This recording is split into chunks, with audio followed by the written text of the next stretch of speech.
first of all, I want to thank everybody for the reception that record got. I knew that was the new benchmark.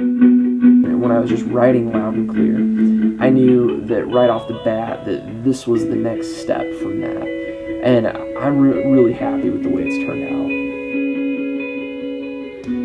What really stuck out for us is that we were able to do this completely at home, and that meant doing drums in a kitchen.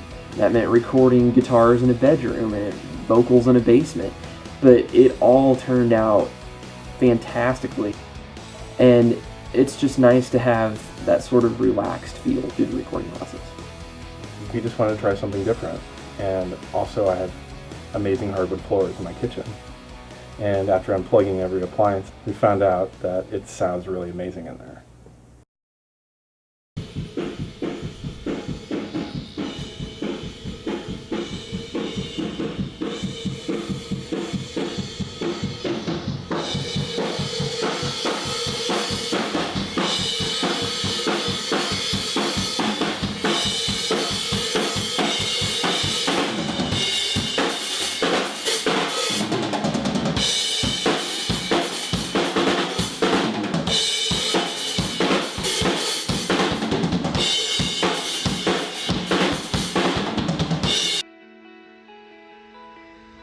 I mean, there's always the factors of unpredictability. At home, it's not designed like a recording studio, but at the same time, it has its own personality to it, for sure. Who does that? Darren Denney. Nerd. So I did vocals and guitars, and Matt Warner recorded bass again, and then Aaron did all of the drums and the production work again. So it's just the three of us, and it's turning out really well. After 15 years of doing this together, we've been able to really complement each other with what we do. And when he comes in with a song idea, you know, I'm able to, with no limits, just offer my input, and we collaborate, which is a really good thing, you know, because it allows him to grow, allows myself to grow as an engineer and as a producer.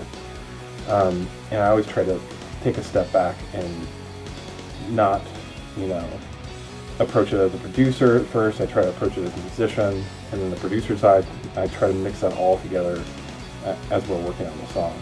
We're going to see what we can do against it.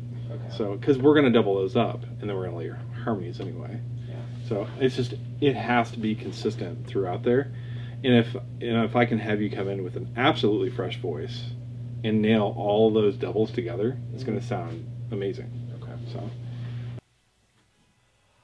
When the eye of the storm is bearing down. Damn it. You gotta break that habit. Yeah, that's a real bad habit.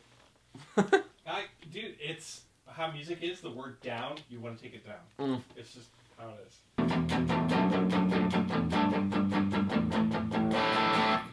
That sounds great.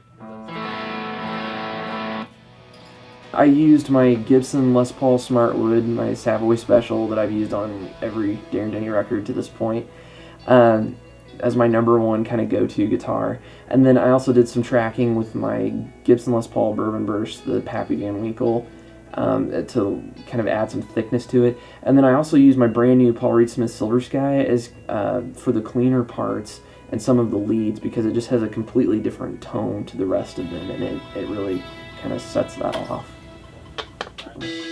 Like a... And you could just do swells. And then... Don't mess with it yet. Don't mess with it yet. No, I know Let's what's get hitting the guitar.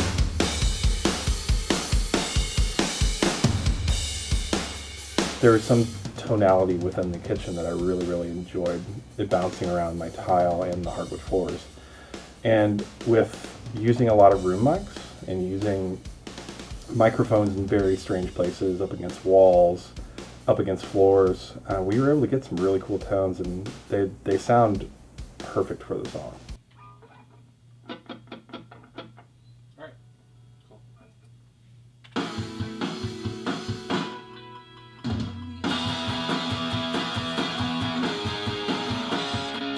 More time.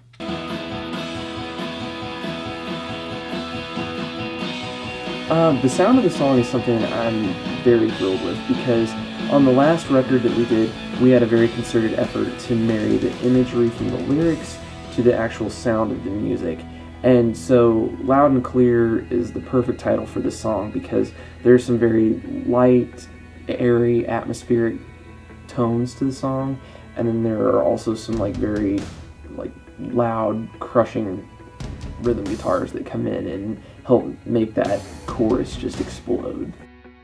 This past summer, I had a loved one that was going through a rough time, and I felt like there wasn't much that I could do personally to improve that, but what I could do was just let her know that I'm there for her, and it was easier to do it through a song than it was anything else for me. In the eye of the storm.